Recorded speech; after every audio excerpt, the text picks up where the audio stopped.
Hi, good afternoon, everybody. I'm not attempting to bribe you with chocolate, but I did bring you some of the chocolate so that we wouldn't eat all of them in our office. So please, have at it. Valentine's Day. Hope you all had a good Valentine's Day. Thank you. Thank you. Good to see you. Okay, starting out with a few announcements first. And the other day, I was so proud of your interest in the Diplomacy Center here at the State Department, in particular the jazz display that we have out. I walked through there the other day at the Diplomacy Center and saw these wonderful pictures of these jazz musicians who had played in some very interesting places. Dizzy Gillespie, I saw a picture of him, I believe it was in Havana, so that was fantastic. Thanks for your questions about that to our expert, and I'd encourage you to head on over there and check that out. But as you know, our expert, our historian, was here to talk about Black History Month, African American History Month, and I have an announcement related to that. Tomorrow, the State Department is honored to host the 9th Annual Historical Black Colleges and Universities Foreign Policy Conference. It's organized by the Bureau of Public Affairs, which is the one I work for. The goal of the conference is to prepare the next generation of foreign policy leaders from historically black colleges and universities, and also predominantly black institutions. As a part of this, we're looking forward to discussing U.S. foreign policy priorities and also department career opportunities. This year, we have 351 students and faculty coming to the State Department from all around the country. We're looking forward to hosting them. We're focusing on non-traditional paths to foreign affairs, including STEM and other majors you'd not typically expect foreign affairs careers to come from.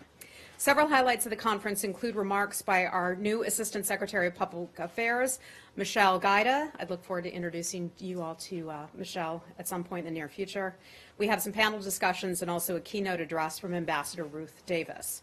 We're proud that many different parts of the State Department are involved in the conference, including the U.S. Diplomacy Center, the Bureau of Human Resources, the Office of Recruitment, the Bureau of Educational and Cultural Affairs, our Presidential Management Fellows, PMF. You're PMF, right? Yes. My new colleague Lee, who just joined us from Burma, is a PMF. Also, USAID will participate, and we're looking forward to seeing all of the young people as future diplomats tomorrow. I'd also like to mention we have a couple guests in the back, so welcome to our new faces who are joining us today. You're all the way in the back today. Nice to see you. Hi, Nazira. Lastly, I'd like to announce that our Deputy Secretary, John Sullivan, is traveling to Europe. Today, the Deputy Secretary will depart on a trip to Europe that will take him to Munich, Rome, Kiev, Riga, and also Brussels. He'll begin the trip in Munich, where he'll lead the State Department delegation to the Munich Security Conference. At the conference, he'll participate in a nuclear security and arms control panel discussion. He will also reaffirm the United States' commitment to global nuclear security. While in Munich, he'll also hold bilateral meetings with officials from Germany and other countries. He will then travel to Rome, where he'll meet with senior Italian officials to discuss cooperation on priorities in Ukraine, in Libya, the fight to defeat ISIS, the Sahel, and human rights and religious freedoms around the world. He will also deliver remarks at the American Studies Center on U.S.-Italian relationship and our cooperation on security issues. The next stop will be in Kiev, where he'll meet with President Poroshenko, the Prime Minister, and also the Foreign Minister. He'll stress the importance of Ukraine quickly implementing credible economic and anti-corruption reforms and underscore U.S. support for Ukraine's sovereignty and also territorial integrity. From there, Deputy Secretary Sullivan will travel to Riga to meet with senior Latvian officials and reaffirm NATO's Article 5 commitment. His last stop will be in Brussels to lead the U.S. delegation to the G5 Sahel Donors Conference, where he will discuss continued support for development, security, and political issues in the Sahel. So with that, I'd be happy to take your questions. Hi. And thank you for the chocolates. Let's start in the Gulf. Okay. Senator Corker has written Secretary Tillerson saying he's lifting the blanket hold that he put on military sales to the GCC countries to try to get them to resolve their dispute, basically saying, well, this clearly didn't help because they're still at a standstill, so we might as well start selling them a bunch of weapons again. Does the Secretary agree with the assessment that standoff is kind of locked in place and that there hasn't really been a lot of progress in resolving it? I think we first started talking about this in May or June of last year. Right. I mean, that has been such a tremendously long period of time for this dispute to have gone on. Senator Corker sent in his letter. I took a quick glance at it earlier today, so I can confirm that we did, in fact, receive that letter from Senator Corker. I think Secretary Tillerson a while ago said, look, we're here to help. We have said to all the parties in the dispute that we're happy to assist you in any way, but at some point, you all have to sit down together and work out your differences. We can't do it for you. So I think the Secretary just backed off and let those countries take the lead. I can't speak for Senator Corker and why he sent his letter and exactly what was contained within that letter, because again, I just took a quick glance at it. But I think those countries have to be willing to resolve all of this themselves. And hopefully they eventually will, because as you can see, it starts to take, and many of our national security advisors and others have said this as well, that it can start to take a toll or an effect on the fight against ISIS. Well, that's actually exactly what I was going to ask you about next, which is that at the time, Tillerson and others said, in the immediate sense, this doesn't have an impact. We're still using Al Udeid, et cetera, but that if this became a prolonged thing, that it could actually impede the fight against the Islamic State group. So given that this has been going on as long as it has, as you pointed out, are we at that point where it is actually impeding the fight against ISIS? I would have to refer you to the Department of Defense, because as you talk about Al Udeid, that's a base there that hosts many of our flights and our personnel who are fighting in the battle against ISIS in Iraq and in Syria. So I'd have to refer you to them on that. I'm not sure exactly where this stands right now and how it's impacting it, but I know that our folks were very, very concerned about that. Okay? All right. Shall we move on to something else? Hi, Saeed. Yeah, sure. You. Heather, I just wanted to follow up on a couple of questions that I asked on Tuesday. Okay. One regarding the Israeli law that basically puts the Israeli academic institutions in the settlements under civil law, which is creeping annexation, as per Israel's terminology. Do you have any comment on that? Yeah, just a little bit of information. It's not too incredibly new from what you've heard before. So let me answer your question before I get to your next one. Just hold on. I think the president has been clear on his views regarding settlements, that settlement activity, especially unrestrained settlement activity, does not advance the cause for peace. My understanding is that some of these settlements are governed under Israeli military law. But I think the president has been clear in his position on this issue, and Israel has also come back to the United States and said to the president, we will take your views into consideration before we engage in this. But that is extending civil law. That is, in effect, that is really annexation, which is like a prelude. I'm not going to be able to characterize it in the way that you are, but I think we've been clear about our position on settlements. Okay, great. Let me just follow up on something that you also said. You said, unrestrained. Does that mean that you are okay with, somewhat restrained settlement activities? Look, we've had a lot of conversations with the Israeli government. We've had a lot of conversations with Palestinians. Obviously, this is such a sensitive matter. With regard to matters that are so sensitive, we like to tread lightly. We don't want to cause damage to the prospects for peace. We want the parties to be able to work it out. I will go back to saying I think the president has made his position on this clear. Jason Greenblatt, Jared Kushner have spent a lot of time in the region. Our folks have as well. I believe David Satterfield was just in Israel just last week talking about some of these issues. So let me just let the diplomats and the experts work those things out. There's two more, if you would indulge me. Okay. The first one is that the Palestinian Authority President, Mahmoud Abbas, is coming to the United Nations next Tuesday. Is there anything that you want him not to say or say before the international community? Because he's going to call on the international community to be involved, and not just the United States. I think, if anything, and I'm not going to speak for him, but I know that we want to sit down and have some talks about peace between the Israelis and Palestinians, recognizing that it will be difficult for both parties to come to some sort of consensus and agreement. And ultimately, whatever is agreed to has to be agreed to by both parties, because they have to be willing to work on it and concede. We would love to see him sit down and say, let's start some peace talks. That would be optimal. Are we going to get that? I don't know, but that's as far as I'm going to go on that. Yeah. I promise. Lastly, today, Congress placed Hamas, recommended that Hamas be condemned by the international body and so on, because it has used Palestinians as human shield.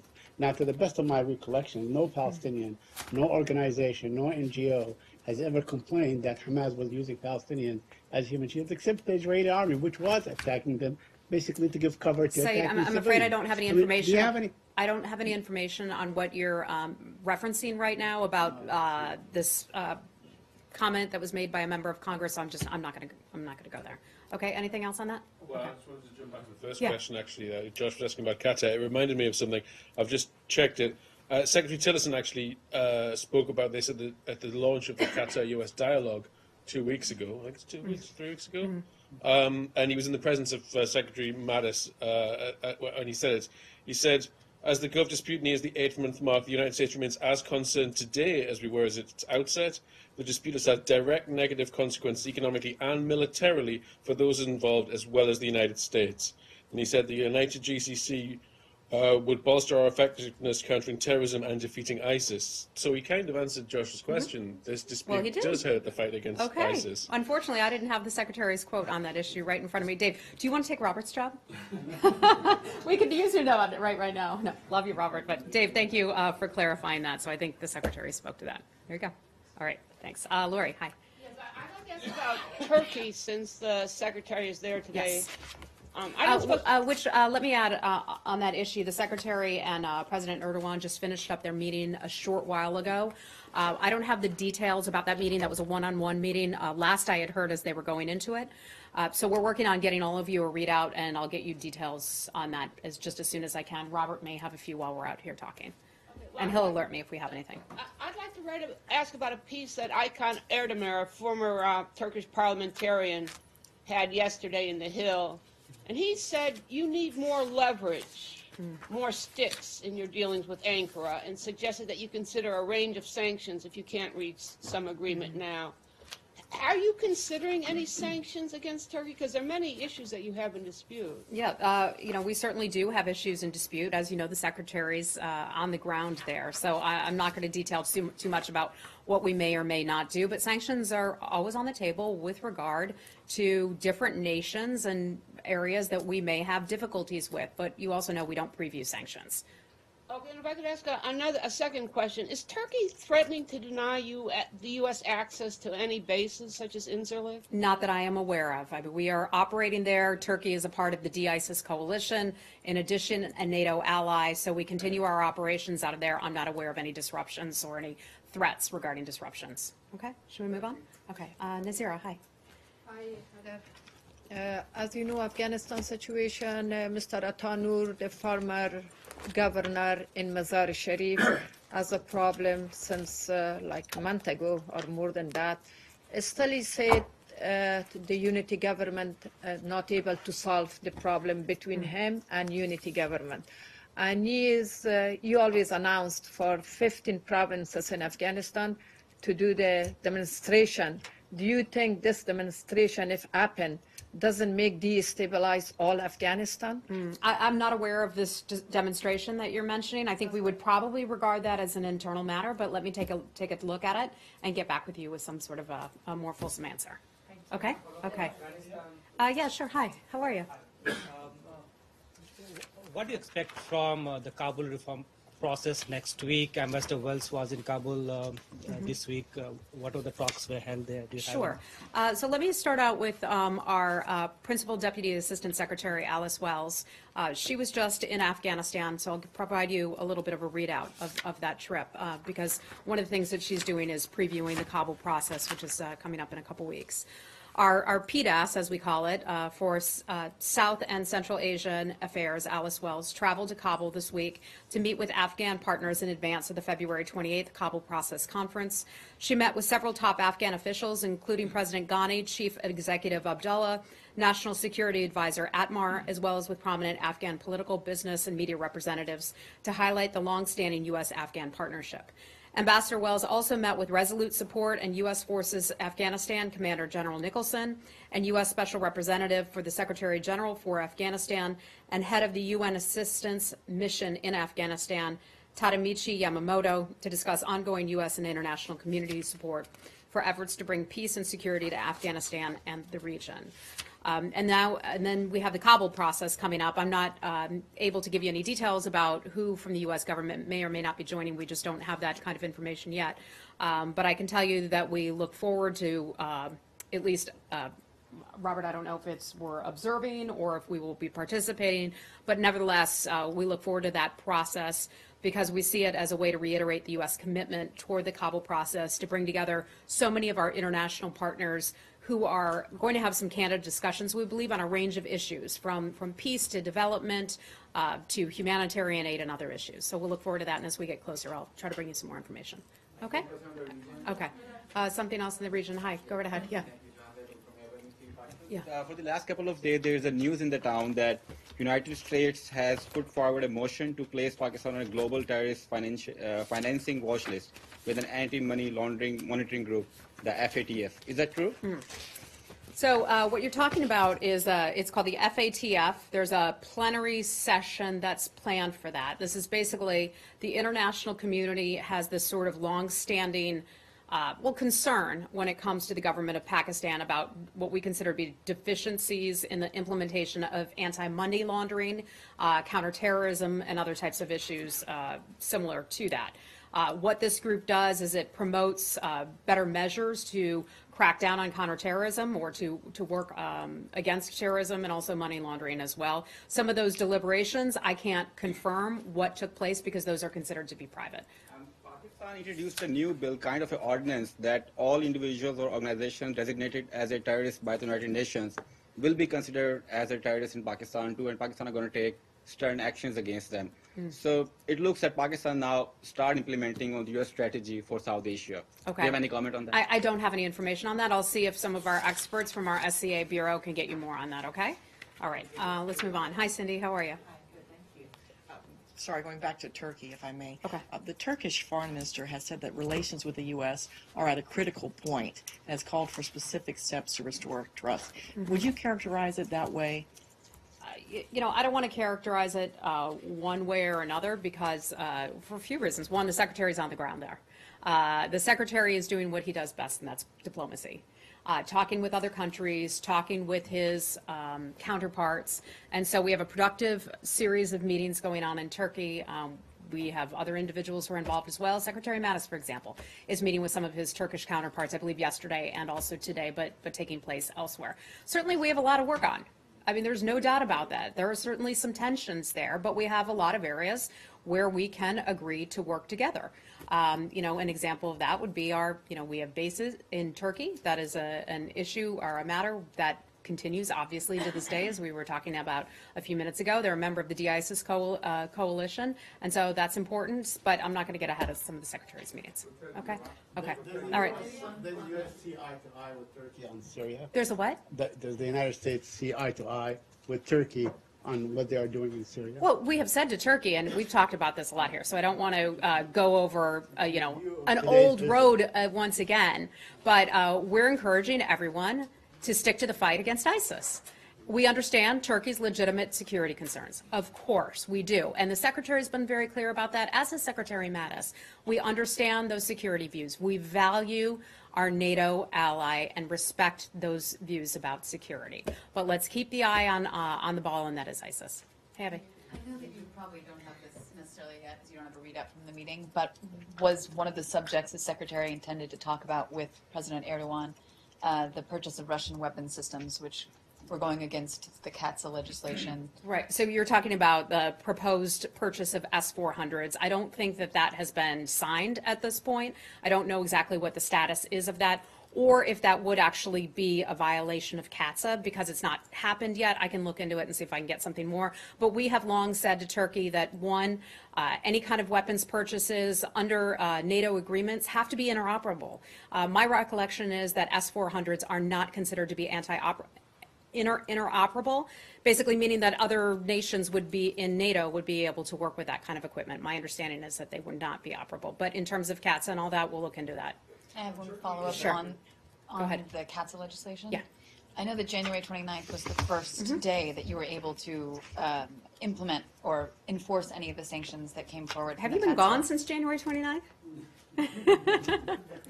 And So we're going back a ways. All right. Go so ahead. I just wondered if, since that day, there had been any movement towards enforcing some of those sanctions against people who were still in violation and engaging with the Russian military or intelligence entities from the late October So list? let me step back to that first date, which was January the 29th. And the State Department piece of that was that was the first day that we could begin to impose sanctions that would meet a certain threshold. It wasn't just a financial threshold. There were a lot of factors that would weigh into this.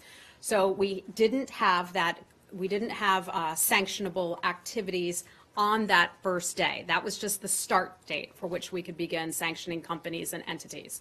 We have hundreds of people around the world, not just here at the State Department in this building, but at our missions elsewhere, whose job it is to comb through lots and lots of foreign transactions, sales, things of that sort, to determine if it meets that threshold of being above a certain level. Again, that's not just financial. It takes a lot of things into consideration, and our sanctions people could perhaps get you some more information on that. So we continue to go through that. We continue to go through that process, and it's just the beginning of that. Okay? Can you see though,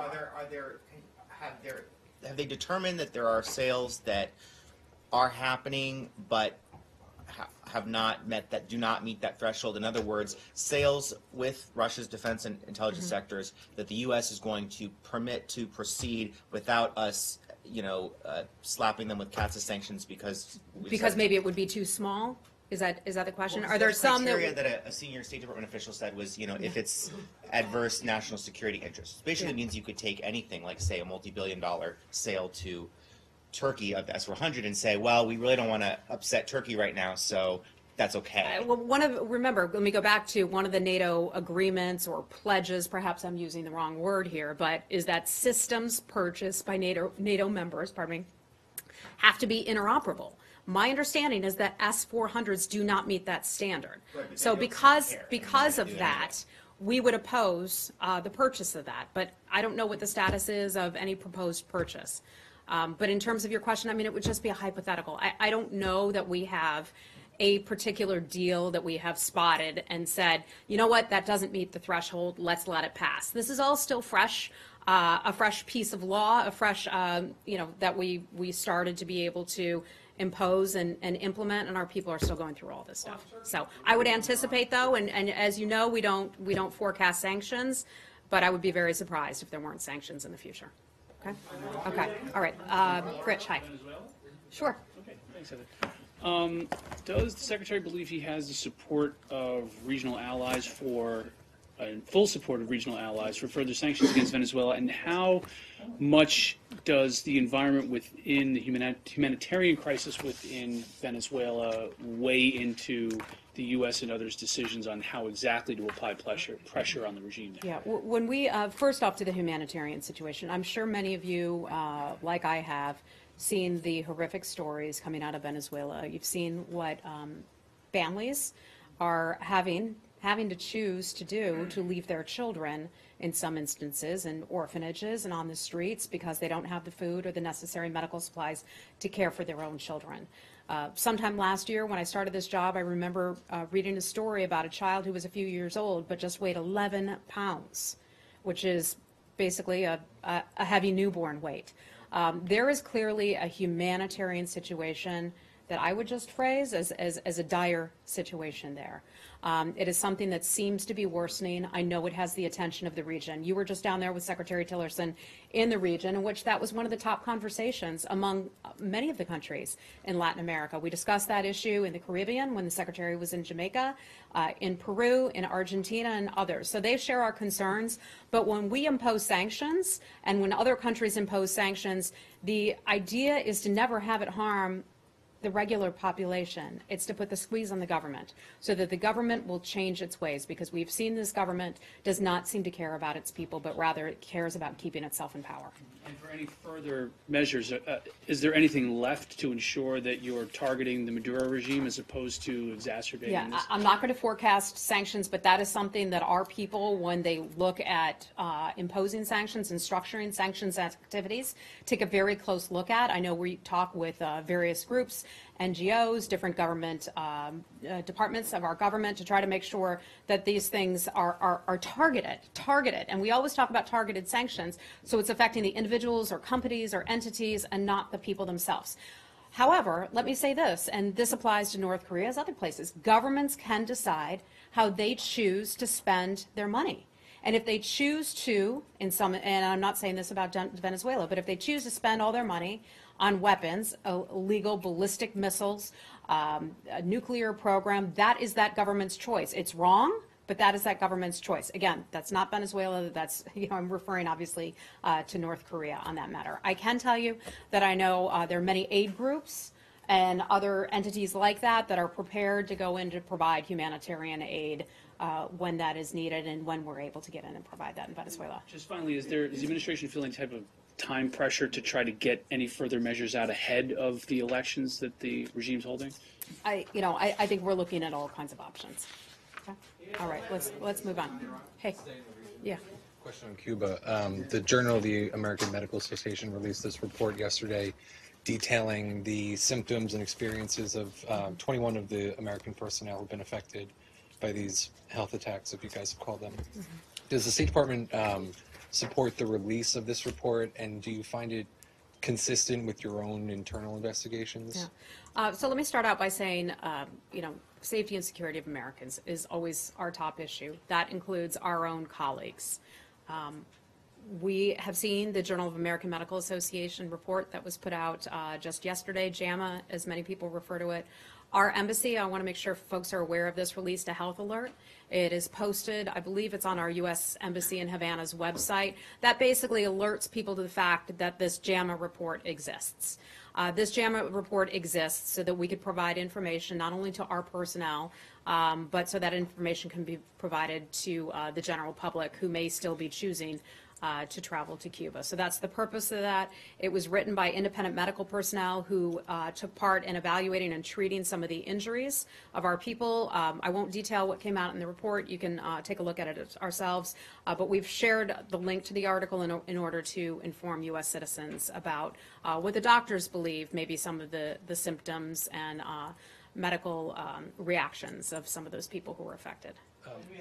In the report, it says that the doctors signed non-disclosure agreements in order to be able to obtain some of the information about these individuals.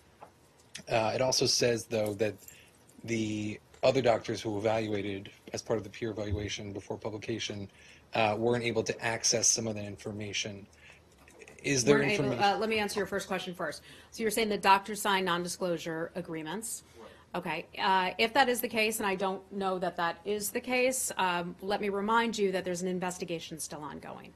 So if they were asked by the U.S. government to sign that, I would think that would be a pretty good indication that we don't want people talking about, A, the medical symptoms of individuals, B, the names of individuals, because that is, that is their own information and our employees. But in addition, this investigation is still ongoing, so it's extremely important for us to disrupt that investigation so we could figure out who's responsible for this and what's responsible for it. I think I know the answer to this question then, but are there things that you guys have determined in the investigation that were not allowed to be released in the report? I don't have any information on that. I mean, that's like so far in the weeds with our experts talking to the medical professionals in Pennsylvania. I just don't have that level of detail. Sure. And one last question on this. At the time of the evaluations of these personnel, 14 of them had still not been able to return to work because their symptoms were so severe. Can you give any information, any update on that, and whether or not they have? I don't have any an update for you on that. I'll see what I can get for you if that is in fact even releasable information. Okay. Okay. Okay. One more question on Iraq. Yeah. You said in the past that the U.S. is not contributing any money to the Iraqi reconstruction. Can you tell us what other ways U.S. is contributing to that reconstruction? And also, no, that's not what I said. I talked about large-scale reconstruction projects. In the past, the U.S. government and many of you reporters who've been around for a bit remember this, that during the Bush administration and other administrations, we would do these large-scale projects of building roads and building tunnels and bridges and all of that to provide that for communities in Iraq and Afghanistan. That's not what we're doing today. We are helping with reconstruction, certainly. But this administration believes that a better approach to that, instead of spending trillions and trillions of dollars on that restructure or on that rebuilding, is to get other countries, the neighboring countries, involved as well. So the United States is certainly involved. The United States participated in the Kuwaiti conference, where some countries ended up providing donations, loans, things of that nature, and we were certainly happy to have seen that happen. The United States' priority, though, now is stabilization and providing some of the basics. But we think it's a wonderful thing when other countries in the region will step up to the plate.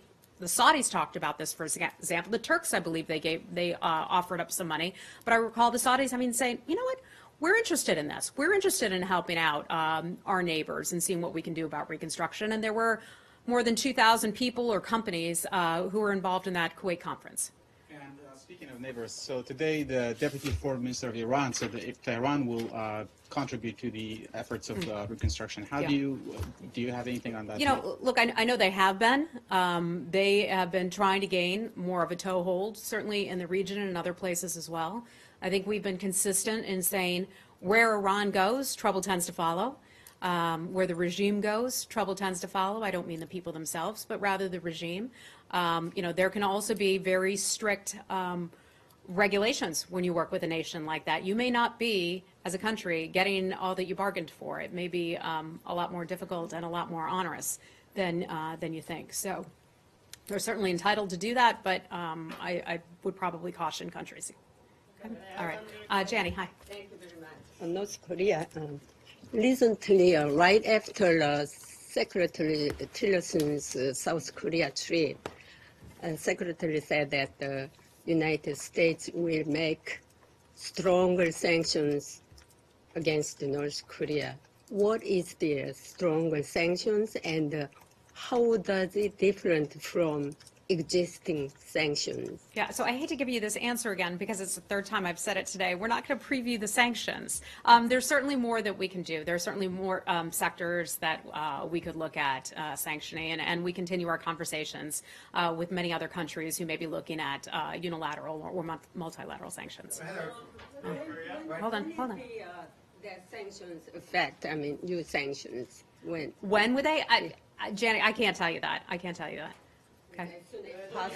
If there are sanctions that are going to be announced, I will certainly let you know as soon as we are ready to announce those. Okay? Vice President Pence, just before he arrived, I think he was in Tokyo, announced we would soon, I think he said within several days or a week or so, be unveiling the toughest sanctions the U.S. has ever put on North Korea. So I don't understand this policy that the U.S. doesn't preview what sanctions to go. It seems like in some cases the White House certainly does. Well, he's a vice president. He's entitled to say whatever he wants to say, and the vice president and I are certainly in different kinds of positions.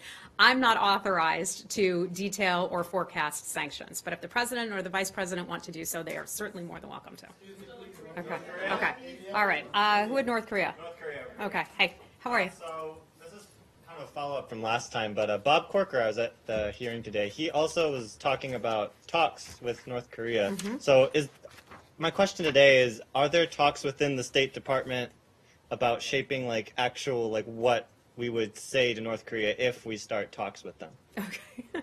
So I think that's two hypotheticals built in there. But clearly there's talks happening about talks at multiple levels. So a couple things to that effect. I think the hearing that you're referring to, by the way, if I may mention, our Acting Assistant Secretary for East Asia Pacific, EAP Susan Thornton, is on the Hill today for her confirmation hearings.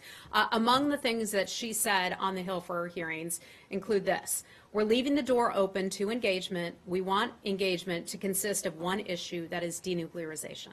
Our policy hasn't changed. Our policy remains the same. The overall goal is denuclearization. The United States and many other countries have this agreement. It is considered a worldwide agreement, not just with us, but many other countries, and you've seen that echoed at the UN Security Council with 4 unanimous rounds of sanctions that they voted to pass.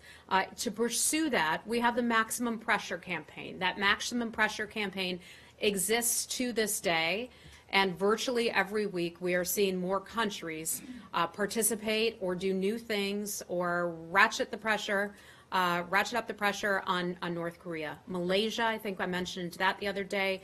Kuwait, not that long ago. Peru, the Secretary referenced that when he was visiting Peru a week or so ago.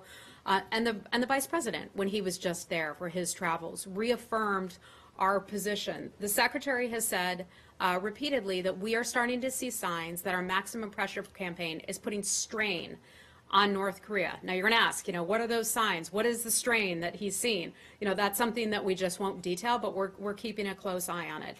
If the time comes that we believe that North Korea is serious about talking about denuclearization, we will have a conversation with our partners, with our allies in the region about the appropriate next steps. So we're not there yet. On Egypt? Okay. Okay. Okay. Hold on, Jenny. I already called on you. Do you have a North Korea question, ma'am?